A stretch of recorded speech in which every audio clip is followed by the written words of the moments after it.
ওং দেবশিল্পী মহাভাগ দেবানাং কার্য সাধক বিশ্বকর্মণ নমস্তুভ্যং সর্বাভীষ্ট প্রদায়ক।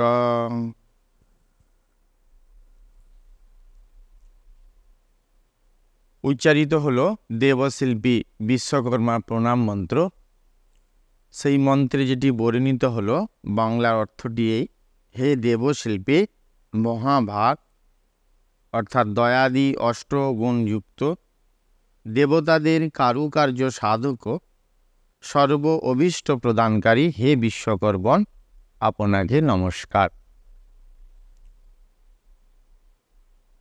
ভাদ্র মাসের সংক্রান্তি তিথিতে এই পুজোটি সংগঠিত হয় দেবশিল্পী বিশ্বকর্মার, যখন সূর্য কন্যা রাশিতে প্রবেশ করে।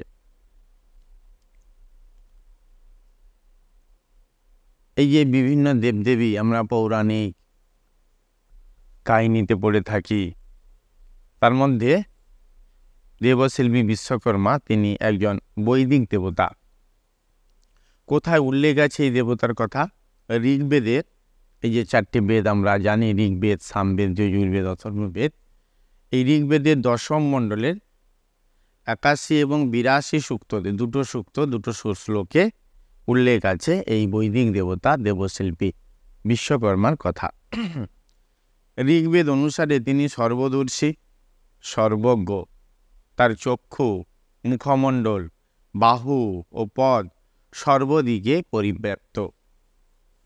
তিনি বাচস্পতি, মনোজব, বদান্য, কল্যাণকর্মা ও বিধাতা। তিনি ধাতা, বিশ্বদ্রষ্টা ও প্রজাপতি। এই বিশ্বকর্মা পুজোতে যেমন সুন্দরভাবে সংগঠিত হয় পুজোটি, তার সঙ্গে কলকারখানার মেশিন, নানান যন্ত্রপাতি, তাদেরকেও পুজো করা হয় দিনটিতে। সেদিন কাজ বন্ধ থাকে, তাদের প্রতি শ্রদ্ধা জানানো হয়, যেহেতু সেইগুলো দেবশিল্পীর কারুকার্যের অংশ। তো এই বিশ্বকর্মা পুজো আমরা জানলাম তিনি বৈদিক দেবতা বিশ্বকর্মা দেবশিল্পী। আজকের আলোচনাতে আমরা এইটি ব্যক্ত করব, বিশ্বকর্মা পুজো কী এবং কেন, দেবশিল্পী বিশ্বকর্মার কথা, তার নাম কেন বিশ্বকর্মা হয়েছে, তিনি কি তার শিল্পী ও নৈপুণ্যের কি পরিচয় পাওয়া যায়, তার যে বংশধারার মতো যে এই মর্তলোকে এই পৃথিবীতে যে বিভিন্ন শিল্পী সম্প্রদায় সৃষ্টি হয়েছে, তারা কারা বা সেগুলো কি, তাদের কাজই বা কি, বিশ্বকর্মার হাতে যেই দাঁড়িপাল্লা থাকে তারই বা অর্থ কী, তার যে বাহন হস্তি সেইটি বা কেন তার বাহন, বা কি অর্থ বহন করে নিয়ে যাচ্ছে, কি সিগনিফিকেন্স বা তাৎপর্য আছে, এবং সর্বোপরি এই পুজো আমরা কেন করি, এর অন্তর্নিহিত অর্থটা কি, সেইগুলোই কিন্তু আজকে আমরা আলোচনা করব, বা আজকের আলোচনার মধ্যে সেই বিষয়গুলো থাকবে। প্রথমত বলে নিই, এই বিশ্বকর্মা এই দেবতার নাম কেন হয়েছে। যেমন আমরা দেবদেবীর বিভিন্ন নাম দেখি, যেমন দুর্গতদের ত্রাণ করে যিনি, বা দুর্গ নামে অসুরকে যিনি বধ করেছিলেন, শিব অর্থাৎ শুভ করে যিনি, মঙ্গল করেন যিনি। প্রত্যেকটি দেবদেবীর নামের একটি অর্থ আছে। তো এখানে যে দেবশিল্পী, তার নাম বিশ্বকর্মা। কেন নাম হয়েছে? বলা হয় এরকমই যে এই বিশ্ব সৃষ্টিরূপ কর্ম যিনি করেছেন বা যিনি করেন, তিনি হচ্ছে বিশ্বকর্মা। বিশ্ব কাকে বলে? বিশ্ব কোনটি?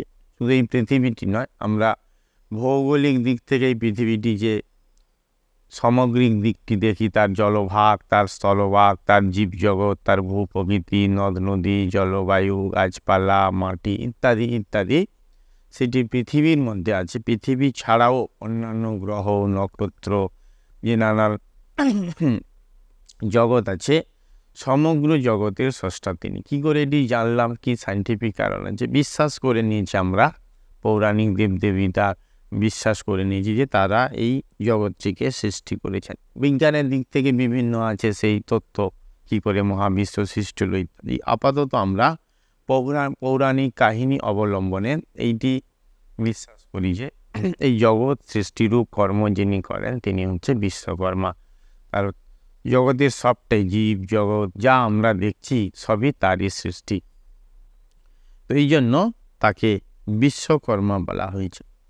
আর একটি প্রণাম মন্ত্রে উল্লিখিত হলো তিনি দেবশিল্পী, দেবতাদের যে কারুকার্যময় যে কাজগুলো তিনি নিজ হাতে করে থাকেন।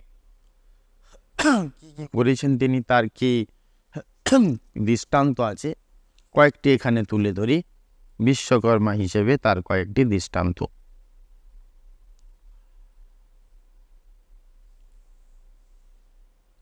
যেমন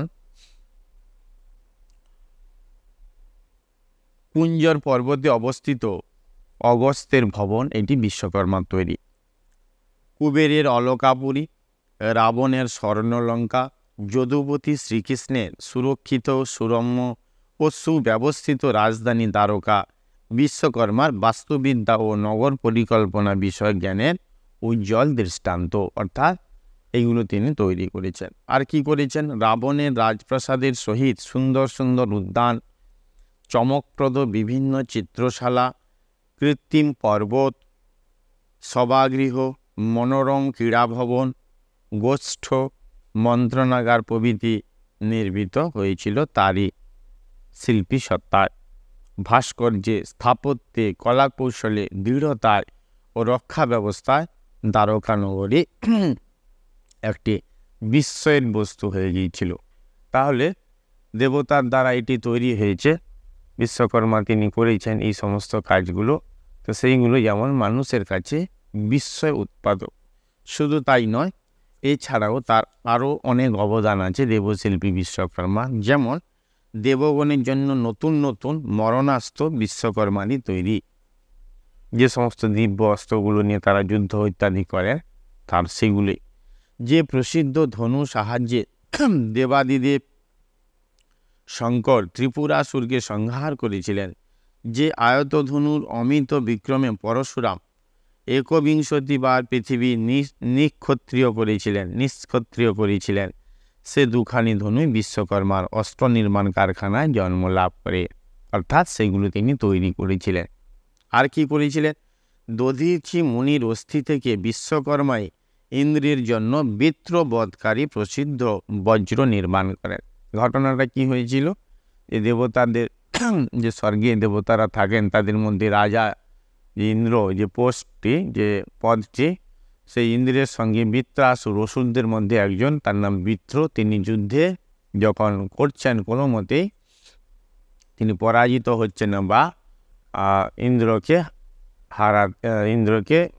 ইন্দ্র জয়লাভ করতে পারছেন না, তখন দেবতারা যখন ব্রহ্মার শরণাপন্ন হলেন তখন ব্রহ্মা বললেন কিন্তু দধীচি মুনি তিনি যদি শরীর ত্যাগ করে এবং তার অস্থি দিয়ে যদি বজ্র নির্মাণ করা হয়, অস্ত্র নির্মাণ করা হয়, সেই অস্ত্র নিয়ে যদি তুমি যুদ্ধ করো তাহলে এর বধ হবে। তো দেবতারা সকলে মিলে সেই প্রার্থনা জানালেন দধীচি মুনির কাছে। এই জন্য দধীচিরকে ত্যাগী বলা হয়। তিনি দেবতাদের এই কল্যাণ অর্থে কি করলেন? যোগ বলে নিজের শরীরটি ত্যাগ করলেন এবং তারপরে তার দেহের অস্থি দিয়ে একটি বজ্র নির্মাণ হলো। কে করলেন এই বজ্রটি, অস্ত্রটি?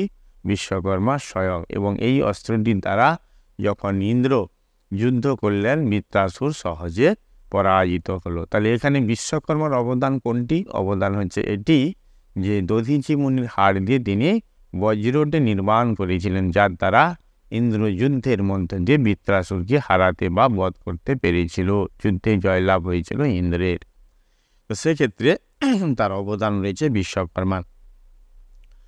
আর তাছাড়া আমরা দেখলাম শিবের যে ত্রিশূল সেইটি, আর বিশ্বপালক ভগবান বিষ্ণুর শ্রী করস্থিত চক্রাদিও বিশ্বকর্মার শিল্প অবদান বলে কোনো কোনো পুরাণে উক্ত। অর্থাৎ বিষ্ণু যে সুদর্শন চক্র, তার যে ডান হাতের তর্জনীর মধ্যে যে সবসময় ঘুরতে লাগে, এই সুদর্শন চক্রটিও দেবশিল্পী বিশ্বকর্মা তৈরি।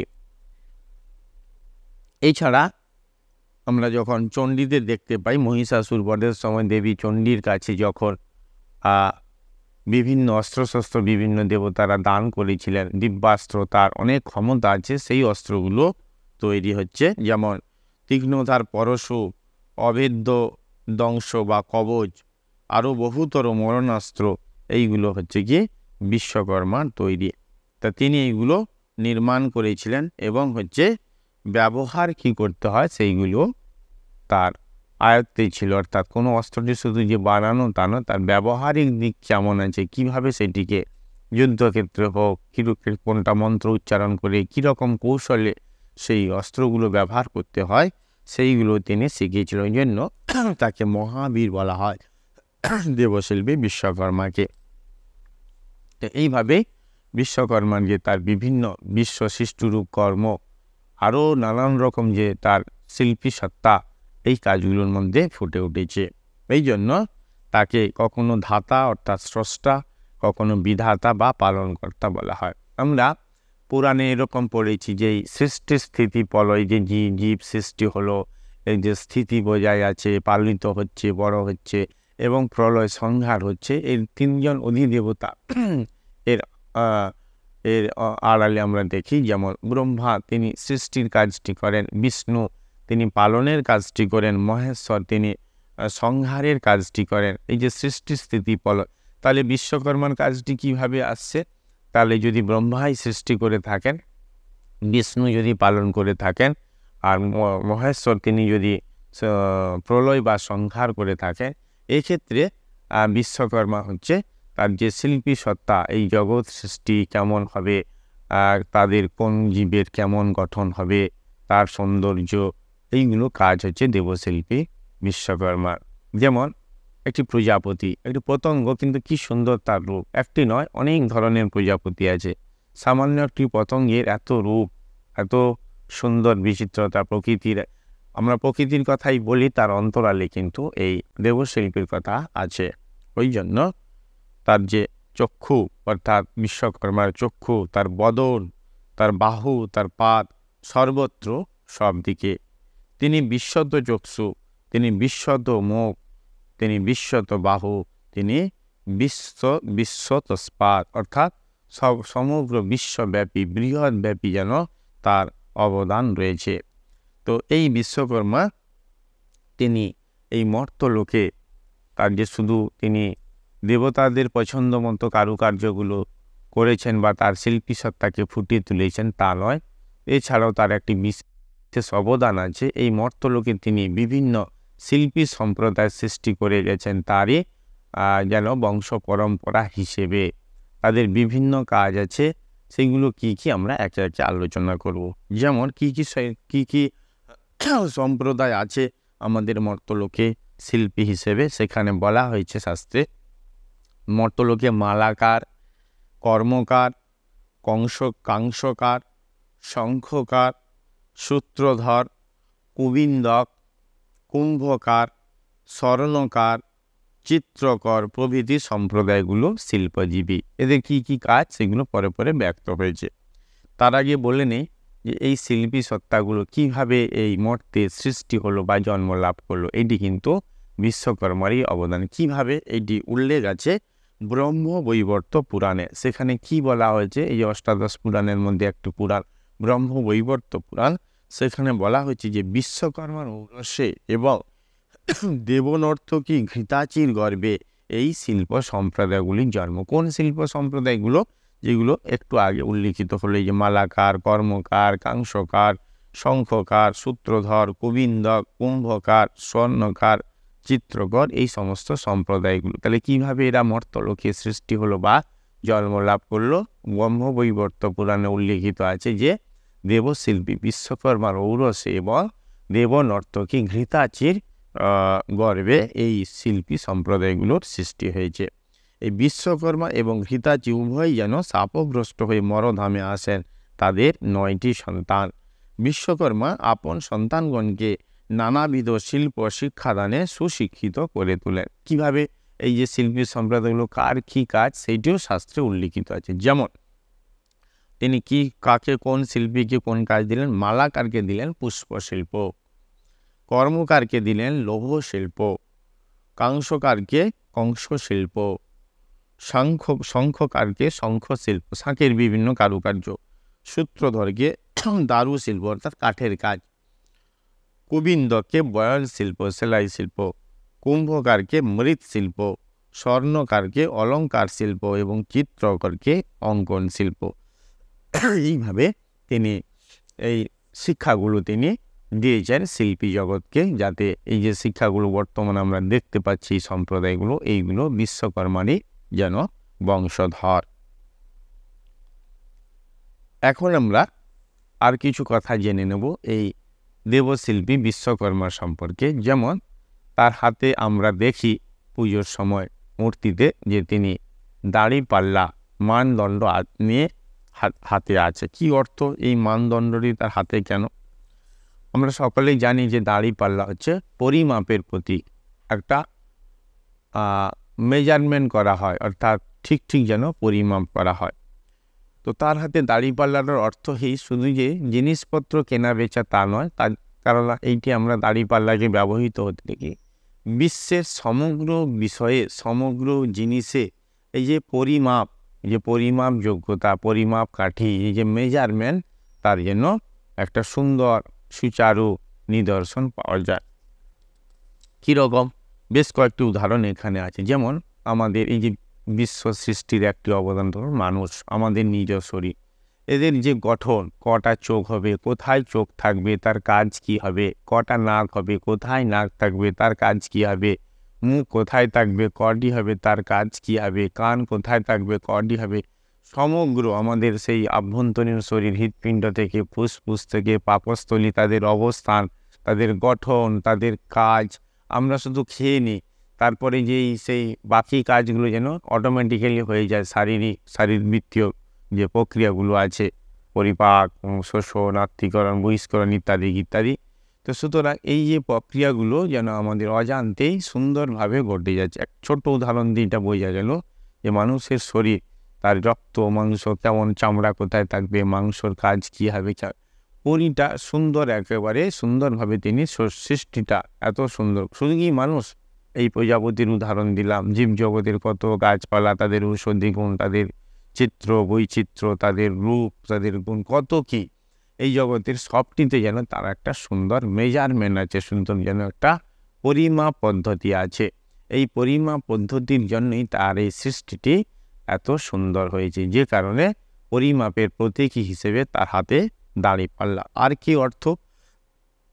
আর একটু অর্থ হচ্ছে এই পরিমাপ হচ্ছে ধর্ম অধর্ম, ধর্মের ব্যাপারটা কি, যে এইটাকেও ব্যালেন্স করতে হয়।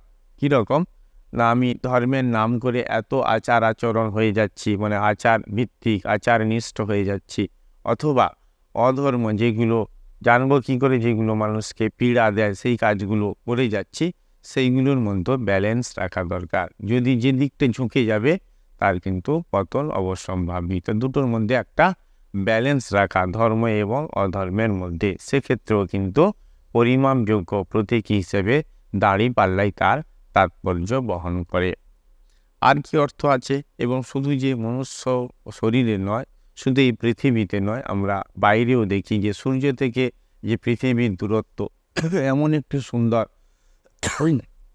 ডিস্টেন্সের মধ্যে আছে, সেখানে প্রাণ সৃষ্টি হয়েছে। খুব যদি একেবারে কাছে থাকতো তাহলে পুড়ে যেত, অথবা খুব যদি দূরে থাকে তাহলে সেখানেও সূর্যালোকের তাপের অভাবে প্রাণ সৃষ্টি হতো না। তাহলে যে মেজারমেন্ট যে মানে একটা ডিস্টেন্সের আছে, হ্যাঁ, সেক্ষেত্রে তার গড় দূরত্ব 15 কোটি কিলোমিটার আমরা হয়তো ভৌগোলিক শাস্ত্রে পড়েছি, কিন্তু কখনো বাড়েও কমে অপসর অনুসরণের নিরিখে, কিন্তু তবুও তা সত্ত্বেও এমন একটি 15 কোটি কিলোমিটার মেজারমেন্টে আছে, তাতে কি হয়, সেটি প্রাণ সৃষ্টির পক্ষে উপযুক্ত। ওই জন্য আমরা দেখি সৌরজগতের আর কোনো গ্রহে প্রাণ নেই, শুধুমাত্র পৃথিবীতে প্রাণ আছে, তাই একে জীবন্ত গ্রহ বলা হয়। তো সুতরাং এই যে মেজারমেন্ট, এই যে সুন্দর, তার বাইরে অন্য নাক্ষত্রিক জগতে তাদের যে অবস্থানগুলো এত সুন্দর, পরিমাপ দূরত্বের দিক থেকে, যে কখনো ঘর্ষণ লেগে যাচ্ছে, খুব একটা বিরাট আলোড়ন সৃষ্টি হচ্ছে, প্রলয় সৃষ্টি হচ্ছে, তাও কিন্তু নয়। তাহলে সুতরাং সমগ্র তার এই জগতে, মানুষে, জীবে, বিষয়ে, বস্তুতে, প্রকৃতিতে, গ্রহে, নক্ষত্রে, সমস্ত কিছুতে তার যেন একটি যে পরিমাপ যোগ্যতা অত্যন্ত সুন্দর, সুচারু এবং সুষম। ওই জন্য বলা হয়েছে যে বিশ্বকর্মার বিধান, দেবশিল্পী বিশ্বকর্মার বিধান কীরকম পরিমাপ যোগ্যতার হিসেবে? বলছে সুনিয়ন্ত্রিত, সুশৃঙ্খলিত, সুষম, সুপরিকল্পিত, সুবিচারিত, সুন্দর, সুব্যবস্থিত এবং ত্রুটিহীন নৈতিক মানদণ্ডে যেন সুপরিমিত। ত্রুটি থাকবে না, আর এই গুণগুলো থাকবে, সুন্দরভাবে তার জগৎটি চলবে এবং সৃষ্টিক্রিয়াটি অব্যাহত থাকবে। এই জন্য এই পরিমাপ যোগ্যতার দিক থেকে, ব্যালেন্সের দিক থেকে তার হাতে প্রতীকী হিসেবে যেন দাঁড়িপাল্লা রয়েছে। এছাড়া আর একটু অর্থ রয়েছে, সেটি হচ্ছে জ্ঞান ও কর্মের সমুচ্চয়। জ্ঞান ও কর্ম, আমরা কর্ম করি হাত দিয়ে, জ্ঞানের চর্চা করি ব্রেন দিয়ে, চিন্তা দিয়ে, মস্তিষ্ক দিয়ে। তো এর মধ্যে আমাদের শাস্ত্রে এই কথা আছে যে দুটোর মধ্যে মেলবন্ধন ঘটানো দরকার। আমি শুধু কাজ করে যাচ্ছি, কিন্তু সেই কাজটি কেন করছি, কী উদ্দেশ্যে করছি, তার কীভাবে সেটাকে সুষ্ঠুভাবে সম্পন্ন করা যায়, বা সেটি ভালো হবে না খারাপ হবে, এই জ্ঞানগুলো অন্তত কাজ করার পূর্বে আমাদের থাকা দরকার। নাহলে সেই কাজটি কিসে যে দাঁড়াবে তার কোনো ঠিক নেই। শুধু তাই নয়, যেগুলোকে আমরা জ্ঞান বলে বিবেচনা করি, যে পড়াশোনা করা, জ্ঞানের চর্চা করা, বা শুধুমাত্রই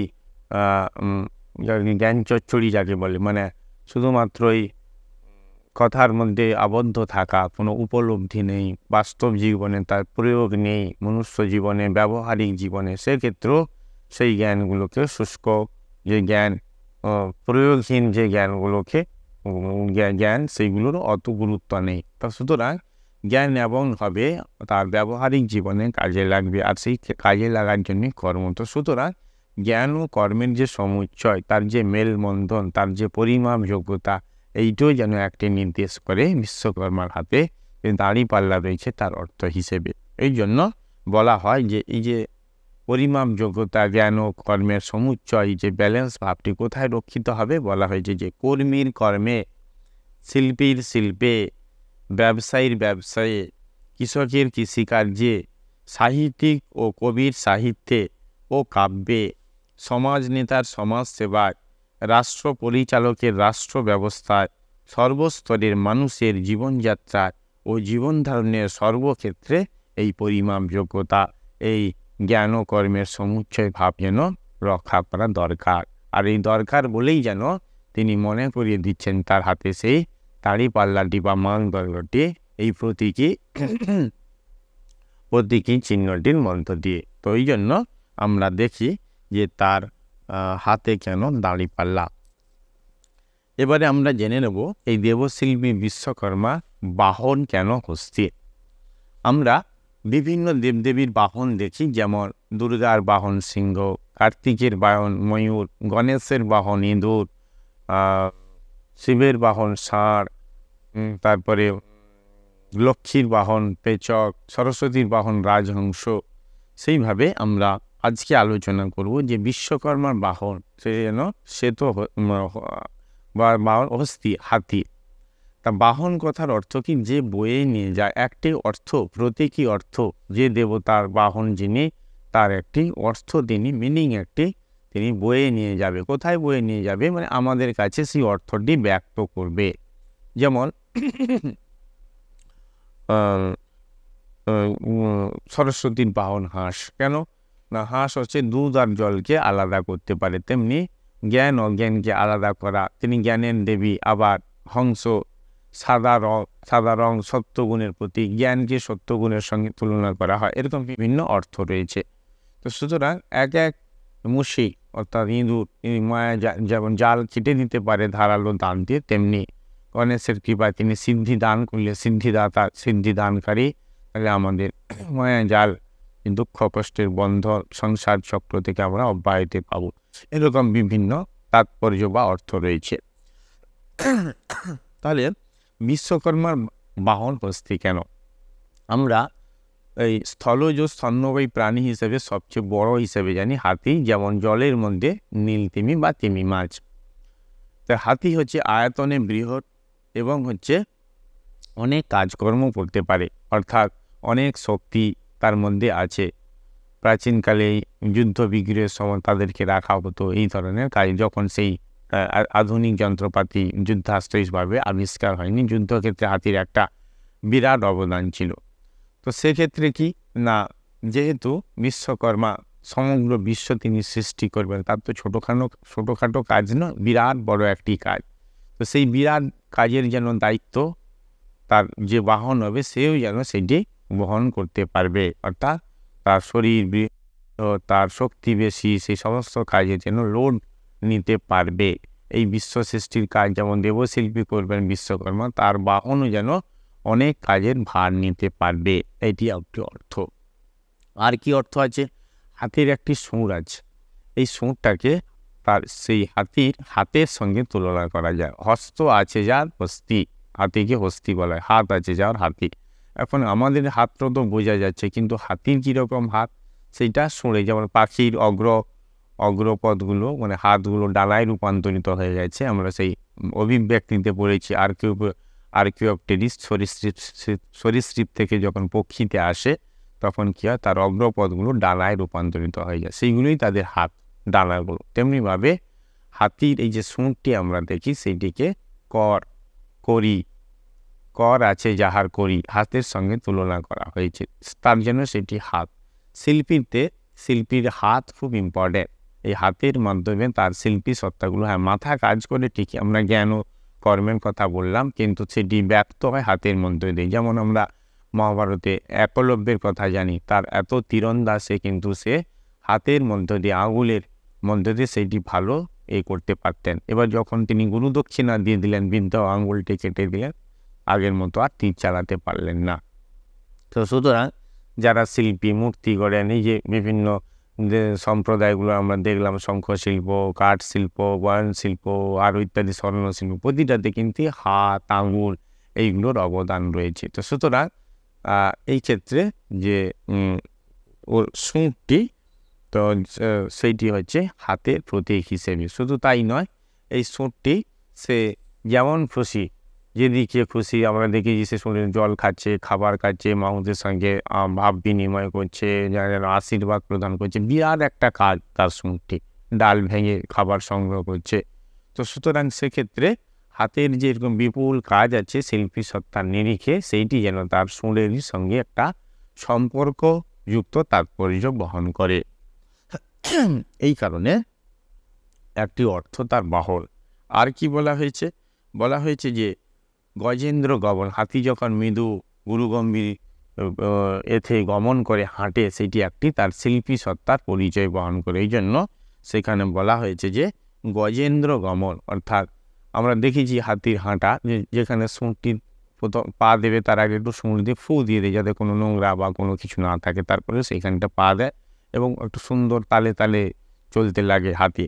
তো সেখানেও শিল্পী সত্তার নিদর্শন পাওয়া যায়। আর একটু অত্যন্ত গুরুত্বপূর্ণ, যেটা সকলে আমরা জানি, এই যে হাতির দাঁত চারুশিল্পে কতটা কাঁচামাল হিসেবে কতটা তার ভূমিকা রয়েছে। এই যে এত চারুশিল্পের প্রধান উপাদান হচ্ছে হাতির দাঁত, কোনো হাতির অস্থিও ব্যবহৃত হয়।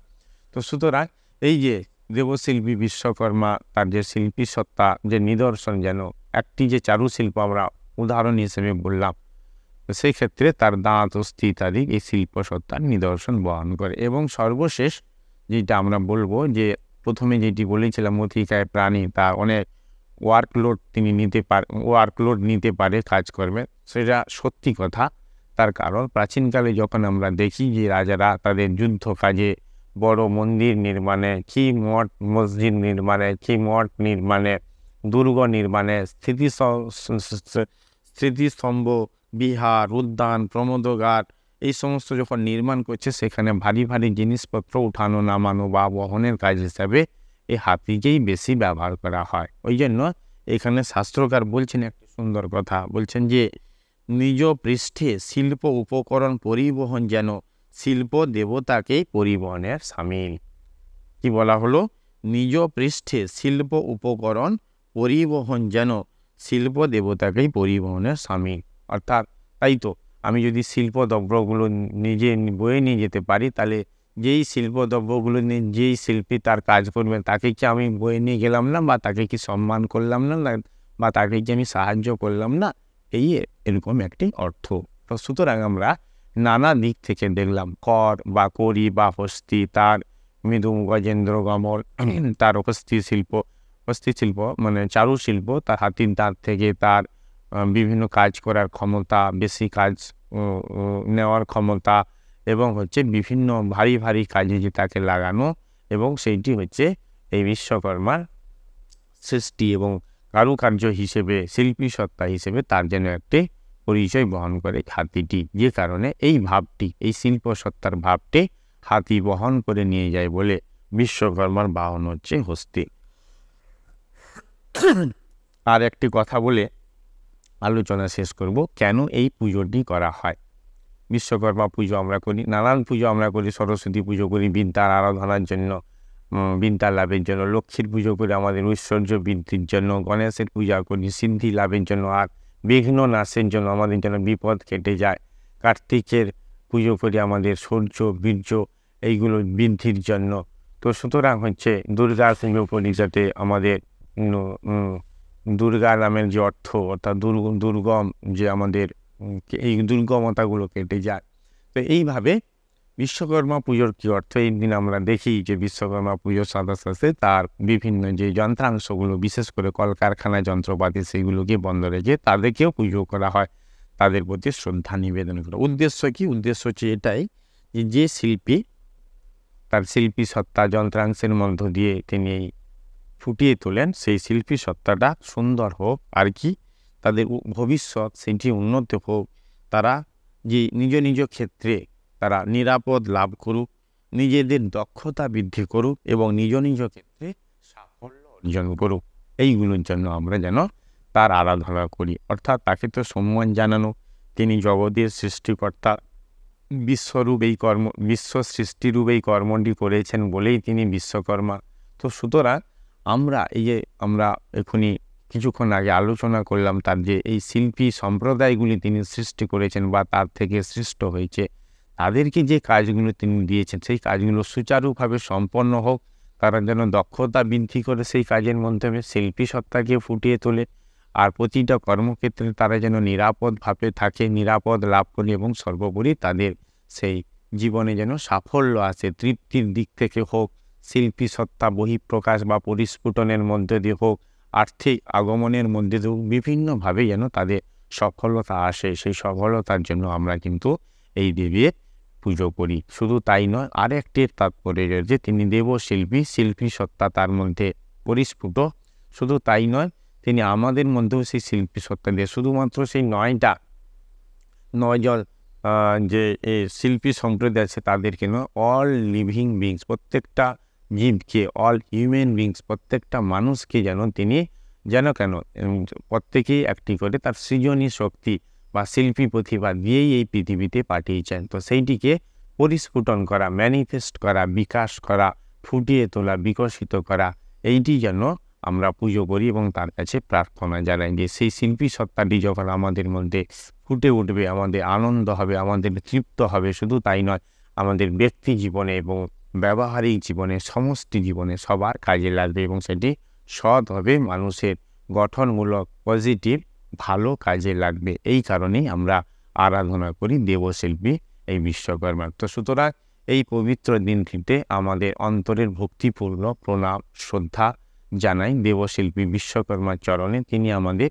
আশীর্বাদ করুন। আমরা যে শিল্পী সম্প্রদায় এই মর্তলোকে পৃথিবীতে আছি, তারা যেন প্রতি ক্ষেত্রে আমরা দক্ষতা বৃদ্ধি করতে পারি, আমরা নিরাপদে থাকি, শিল্পী সত্তা ফুটিয়ে তুলতে পারি, আর আমাদের যেন সাকসেস বা সফলতা লাভ করতে পারি এই কর্মক্ষেত্রগুলোতে। এবং তাছাড়া সমগ্র মানব জীবনের মধ্যে তিনি যে শিল্পী সত্তাটি বা শিল্পী গুণটি দিয়ে আমাদের পৃথিবীতে এই মর্তলোকে পাঠিয়েছেন, তার আশীর্বাদে যেন আমাদের সেই শিল্পী সত্তা, সে কেউ আঁকতে পারে, কেউ গাইতে পারে, কেউ ভালো বক্তৃতা দিতে পারে, কেউ বাজাতে পারে, কেউ শোলা শিল্প, কেউ মৃৎশিল্প, এই যে নানা রকম আছে, নানা রকম দিকগুলো প্রত্যেকের মানুষের মধ্যে কিছু না কিছু শিল্পী সত্তা আছে, যেটি তার প্রদত্ত, আমরা জন্মগতভাবে লাভ করেছি, কিন্তু সেইটিকে বিকাশ করা, ফুটিয়ে তোলা, এইটির জন্য আমরা তার পুজো করি এবং আশীর্বাদ প্রার্থনা করি। তবেই না আমাদের জীবনে সফলতা, তৃপ্তি, সাফল্য, শান্তি আসবে, যেটি আমাদের বললাম, যেটি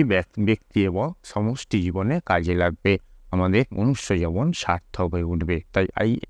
তাই আজকের এই দিনটিতে দেবশিল্পী বিশ্বকর্মার চরণে প্রণাম জানাই এবং তার ধ্যান মন্ত্রটি উচ্চারণ করে আজকের যে আলোচনা তা এখানে শেষ করছি।